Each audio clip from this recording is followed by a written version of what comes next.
Welcome to the Baby Playbook podcast. Always great to have your company on the podcast. So thank you so much for tuning in. I'm going to get straight into today's episode because this is a really exciting one that is more to do with actually birth rather than, it also involves once the baby comes, but it's a little bit, we're kind of rewinding a little bit here. And we're moving away from, things like baby sleep and baby skincare and things like that we've been talking about recently. And we're coming a little bit earlier into the journey and we're talking a little bit more about birth itself. Now, I know a lot of you would have heard about the services of a doula. I feel at least myself, I had my first child 5 years ago now. But I felt like just even then, it was still kind of a bit of a new concept. And it was only really, a few people that I knew that had hired a doula or had the services of a doula present at a birth. And it might have been even during pregnancy and postpartum as well. So for me, I'm really curious about what it is that doulas do, what they bring to the birth space. So I wanted to ask those questions, not just for myself, but also for you guys as well. And I'm joined by someone who is more than capable of answering those questions. Moran Liviani, she is from Brisbane, so she is an Australian girl, and she has worked with many different women. We were just chatting just before we started recording about the fact that she's done 3 births just this week, which is wild.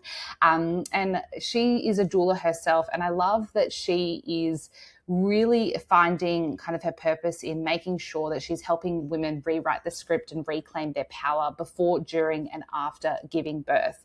Because of course we know, I experienced this myself as well, birth is in a weird way something that for some reason we can be quite fearful of. So she's been working really, really hard to kind of change that narrative a little bit and encourage us and motivate us as women. So thank you so much for joining me. Thank you for having me. I'm so glad to be here. Yes. So first of all, I wanted to ask you, tell me about your own experiences during birth, because I believe that this is what really kicked off, I guess, your passion for making sure that, you were in this space and you were helping other women. I think a lot of doulas come into this work after their own experiences, whether they're good or bad. And for me, it kind of kicked off. I had my first girl probably nearly 22 years ago. And for me, that kind of kicked off of what I didn't want to experience in birth. So I had quite a challenging experience through that birth, walked away with a bit of birth trauma.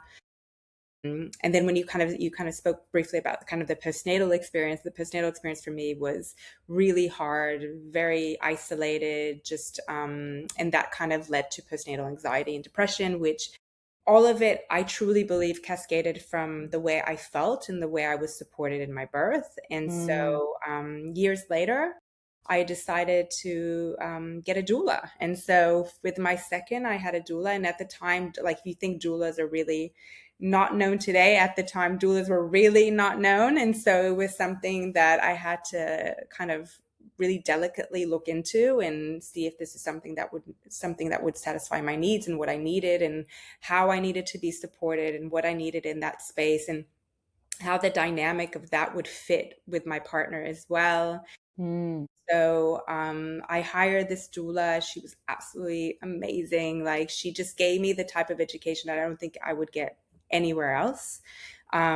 She really enriched my education in terms of what birth could be like. And because of that, I had the most incredible, euphoric, oxytocin-filled experience that I could ever have. And that sparked an interest in me of kind of going, wow, birth can be magical. It can be transformative. It can make you feel like you've come alive and you're just this different person. And so I walked out of that feeling really strong and really empowered. And so I had another baby. Like, I was just like dying to have another one, and I had another one, and I had the same doula. And that was actually quite a long labor. I had a posterior labor with her, which she was kind of back to back. So her back was on my back the entire labor, and it was my longest labor, actually. But I did it with a doula, and I feel like it wasn't the doula that got me to where I am, but it's the doula that every time I looked or searched for that room for someone who truly knew birth, she had her own babies before, and she supported women in a way that kind of made you feel you were invincible. And so every time I had that little bit of crisis of confidence moment, or I felt like I hit a wall, I would look at her and she would convey and mirror back to me strength. And that would make me feel like I could do this. And so I did. And it was completely transformative again. And that's when I was like, okay, I need to get into this work. Like, this is something that Yeah. I need to get into this. Yeah. So, and you speak a little bit there about what I guess the role of the doula was for you. And I want to like kind of bring it back to basics here because some people may have never heard of a doula. So, what is a doula? And I really would love for you to explain to us where they fit in terms of like, obviously there's so many people involved in a birth. There's yourself. If people are, for example, in a hospital, they may have a midwife, and then there's an OB, and then there's your partner. There's nurses. Like, tell me how they kind of fit into that space, and also what they provide, what their service really is. Yeah, so essentially, like all doulas, there's very kind of different, like in midwifery, like in obstetrics, you get many different personalities, many different ways of kind of supporting you in that space. But in a doula's role, the way that we are basically what I call like the missing gap in the birth space. So we are there to be there for women emotionally, physically, mentally, spiritually, to be able to educate them on their choices in birth, to be able to reaffirm to them the things that they can do in terms of mind body preparation for the birth, so that they're able to then walk into the birth space and feel like they have. So I find when women are not getting that, even from some sort of external source outside of the hospital system, like outside of their medical care provider, they are then walking into a space where they have no idea what to expect, because unfortunately, midwives and doctors don't have the time to sit with women and kind of explain the process of birth. So doulas do that. They explain what happens in normal physiological birth, what happens in medicalized birth, and they kind of give them a chance to ask the questions, understand what might hinder labor, what might progress labor, how your emotions, thoughts, feelings, belief systems all have an interplay in labor. And we kind of like peel the layers of the things that might show up in your birth. And so when they walk into birth, they feel more prepared. And so they're not just walking into it, and it's not just like the unknown. And if something pops up in labor that might have kind of strayed from plan A, they're there then to say, okay, we can look at it from a different vantage point. We don't have to just jump to doing this thing or that thing. We can potentially do this and do that. They're also trained in different positions for the mom to be in case the baby's a little bit malpositioned. They're there to give the mom comfort measures, and they're also there to support the partners, so the partners can have a break, have a breather. Sometimes things are just way overwhelming for them, and just even kind of like, I feel like the biggest advantages of having my doula is just her just looking at my husband and kind of going, she sounds amazing, like this is normal, you know what I mean? Yeah, And yeah. that can give the partners so much reassurance to kind of go, okay, I don't have to be scared here, you know what I mean? And by him not looking frightened, when she is looking around that room and looking for confidence, and she's looking at him and he looks relaxed, she's relaxed.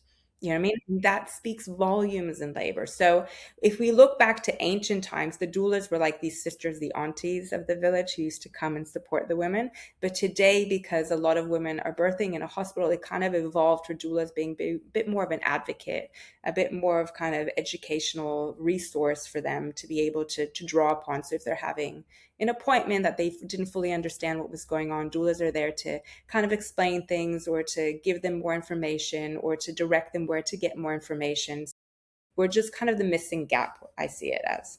Yeah, it's a great way to explain it, and obviously all the different ways in which kind of doulas fit into the space as well. Now, we spoke a little bit about this. I said this at the start. Birth can be like something that's quite like like you're very fearful of. I remember when I like first became pregnant with Noah, I was really, really excited, and then like a couple months in, I was like, oh my gosh, I actually have to give birth to him, and like that started to really play on my mind. I always say to people, it's such a luxury, for me at least. I felt like such a luxury with the first, because I had no idea what was coming, and that in a sense was actually much more comforting than when I was pregnant with my second. I was a bit actually more fearful because I knew the pain, I knew, things like that. But anyway, why do you think, a lot of the time in society and with mums or mum-to-bees, automatically when they think of birth, it's immediately something that they're quite fearful of? Why is it that we're kind of programmed like that? Well, if you think about it, we are not born into this world thinking birth is going to be a certain way.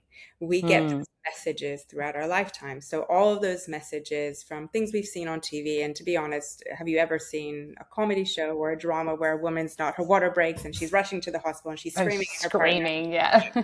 You never see that. So we're expecting that, we're hearing these negative horror birth stories. So a lot of the time women are walking away out of their birth with horrific stories, and then they share these horrific stories. So women think that the good stories are not possible because they're not really circulating about.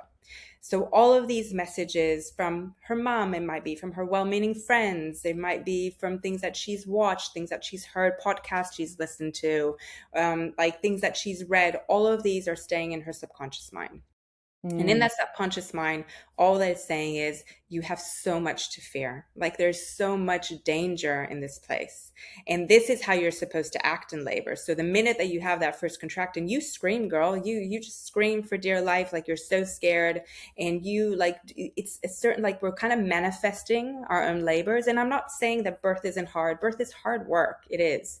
But a lot of the time, and especially with the clients that kind of I've worked with, I can see when women change that perception of pain to power rather than pain equals fear, their birth transforms in a completely different way. So it's about working with these women. And that's probably one of the reasons where I wrote my book, Birthing with Trauma and Fear, is because I feel like so many women are walking into birth with so much fear. And if Mm. we can just look into pregnancy, kind of go, you know what, I can do a lot in this pregnancy to get ready for this birth and not to come with a bucket load of things on my back that I'm fearful of. Birth can go a completely different way. So it Yeah. is, again, preparation is the key. Yeah, and on that, I actually wanted to ask you as well, because of course, as you mentioned, a doula, if you do decide to go with a doula, they work with you throughout the pregnancy, which is such a blessing. But I guess for whether or not somebody goes with the option of a doula, what would you say are some helpful things that all women could do during pregnancy to kind of prepare themselves for birth? And this could be anything from, of course, you've got your amazing book, but if you have any, for example, book recommendations, but also things like classes, because I know, again, when I've been pregnant, my friend would be like, I've done a hypnobirthing class, I've done this class, I've done that class. And you kind of don't really know Mm. what is worth your time or what's like a must do. Give us a little bit of advice there. Okay. So I would highly recommend doing independent childbirth education. So something, it doesn't have to be hypnobirthing, but something outside of the system. So when you go and do the hospital classes, they are very kind of disciplined as to what they'll teach you. So it's very much in line with hospital policies and procedures. So if you want to know more of your choices outside of that, I would definitely say go get independent childbirth education. So Lamaze childbirth education is fantastic. Hypnobirthing is very, very good.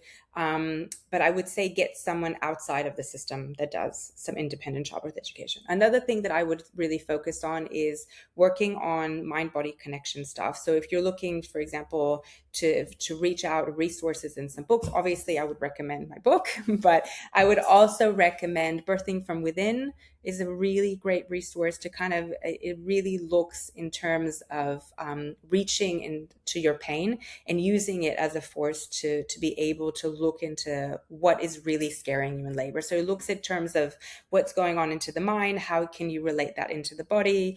Hypnobirthing is a great resource. I have a lot of women who kind of do the hypnobirthing and think they have to be like silent birthers. That's not the aim of hypnobirthing. The aim Yeah. of hypnobirthing is to really give yourself one of the biggest tools that is your mind. Okay, it's not about making this a silent birth. It's not about making this a painless birth. It's about just really learning how to create that mind-body connection. Because when we do that, we are able to have so much more power and an easier birth for ourselves. Yeah. The other thing that I would really recommend is getting educated with your partner. Don't just leave all the Yes. education to Yeah. yourself. Yeah. Your partner is going to be your This advocate. is also, I always talk about this just quickly about even just like post birthing, if you're doing a particular sleep routine or if you're doing this and that, involve them in it, because it's such a mental load when you take that on just yourself. And then also you feel like you're not on the same page, right? 100%. So definitely get your partner educated, especially about Mm, your birth plan and what you're planning in yeah. terms of what you're wanting. Because if they're not educated, they will not know how to advocate for you. So if something comes up that, again, reverts from the original plan, they will then be asked the questions of what do you want to do? And they'll be like, refer to the birth plan, but I have no idea what the birth plan means. Like, I have no idea what she selected there. So you need to really be on the same page with things. Another thing, I think that women need to be really mindful who they invite into their birth space. Because a lot of the time women really want their mom there or their sister there or a friend there, thinking about the mom, sister, friend, what are they bringing in terms of baggage into your birth. So thinking about, are they gonna, if I hit a point where I've just hit a wall, can't do it anymore, and I really wanted to have this physiological experience, are they going to be wanting to sympathize for me, or are they going to help me get through it? Like, Mm, how are they going to do that? And how are they going to support me in that way where I feel like I can do anything because I've got these people who have so much confidence in me? And if you feel they're not the right people, then it's your birth. You need to think about yourself. Like for myself, in my second birth, I was, well, my first birth, I had my sister, and she was definitely not the right person to have at the birth. In my second birth, I told her, like, you're not going to, yeah. you're not able to. Like, all I saw in her eyes was fear and Yeah. like sympathy Which for is fair enough as well, because, 100%. everyone has their own reaction to that situation.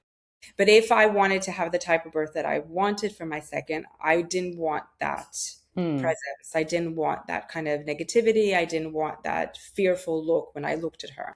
And so I said that to her, and she stepped away, like with full of love. She said, I actually not the right person to be at your birth. And so, and she totally understood. So, like, people who love you will understand if they're not the right fit. But I Yeah. would definitely say preparation is key. Educate yourself, 100%. Yeah, amazing. And I wanted to ask you about, there's always, I guess, everybody has a different approach when it comes to what they would like their birth to look like. We do birth plans, things like that. We think about whether we'd like, pain medication, whether we'd consider it, whether we wouldn't, like all that sort of stuff. But a lot of that is also influenced by a lot of stigma that's around. And I know with the rise of social media, as much as it's amazing because you can access, as you mentioned, all these amazing stories now, birth stories, there's podcasts out there that, are dedicated to bringing birth stories, to people. But it can also be really overwhelming and a bit like over consuming for people as well. And in that, there's a lot of stigma floating around, being told that you should do it this way, or this is the best way to do it for your baby, or, um, how do we block that out? Because I know a lot of the time, and it's usually with really well-meaning friends, they'll share their birth story and say, you've got to ask for this, or you've got to say no when they tell you to do this. And I feel like, oh gosh, am I a bad mom if I opt in for that, or if I don't?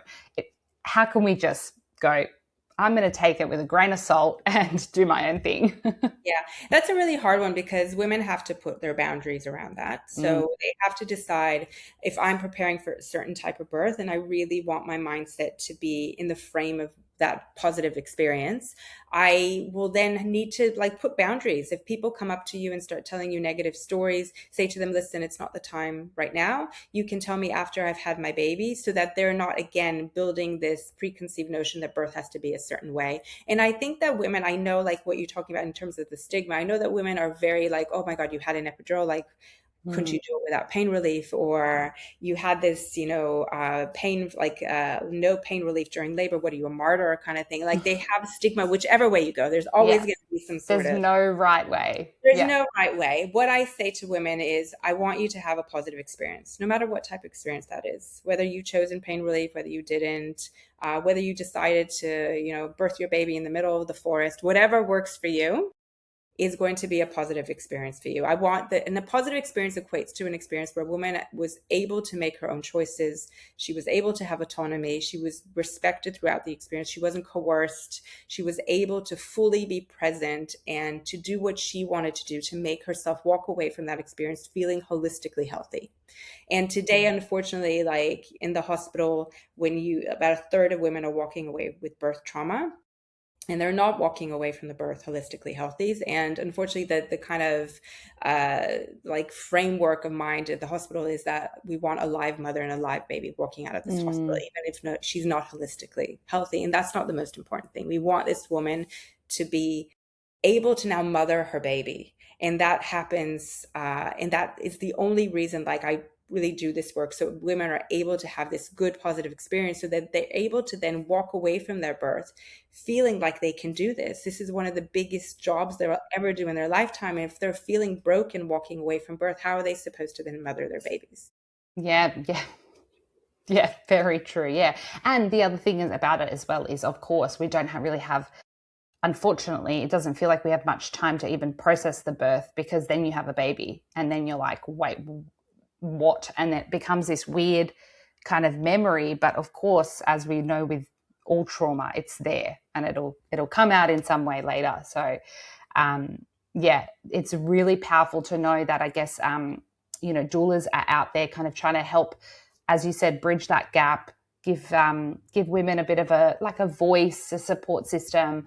I know, for example, a lot of the time as well, a lot of that motivation and support is put on the partner, and they're really like, I mean, like, God bless them, but some of them are just not at all qualified or, experienced, or just have the ability to do that. So it's like, it's a bit of an unfair, role for them to have to play as well.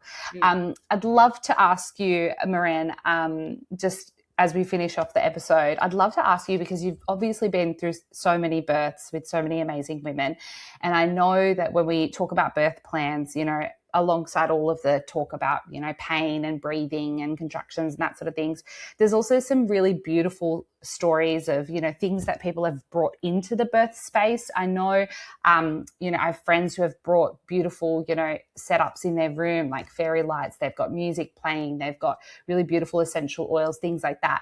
Is there anything that you can quickly share with our listeners that's, for example, like I was in a birth and the mother had this, and I just thought it was such a nice little addition to the room, because that's really important as well, the environment that you're in. Yeah. I think, like, you have to think, when you're kind of moving away from your home into the birth space, you want to make that transition really easy and seamless, because you want to keep the same hormones that were flooding your body at home to then flood your body in the hospital.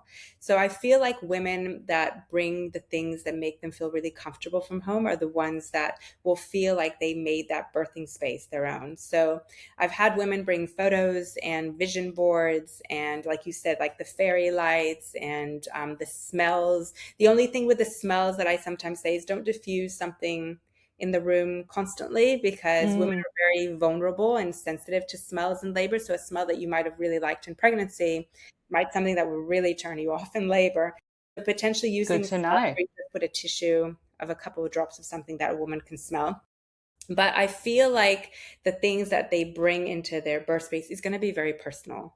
It's going to be something that's going to be very personal to them. I've had a lot of moms bring something that they've actually bought for the baby, where they can like feel it as they're having a contraction, so they can visualize something that they're feeling.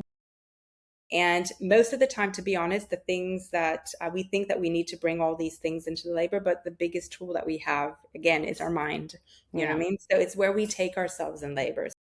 When I kind of work with clients, I say, just take yourself to your happy place, a place that holds good feelings for you, somewhere where you've been, somewhere where you know that you can just be in this space and time as you're having this contraction. You're imagining yourself there. You know what I mean? So they take themselves somewhere else in their mind, and that you can see the difference when they're letting go into that and just allowing themselves. And a lot of women don't give themselves enough credit for being already through hard stuff. They've been through hard stuff, you know what I mean? So what did they do to get through all the other hard stuff in their life? These are the same tools they're going to use for labor as well. Yeah, I love it. Well, thank you so much, Moran. I think that's really beautiful to hear about this service, these stories. I would say that a doula should just be part of the package wherever you're giving birth. Hopefully one day we would get there.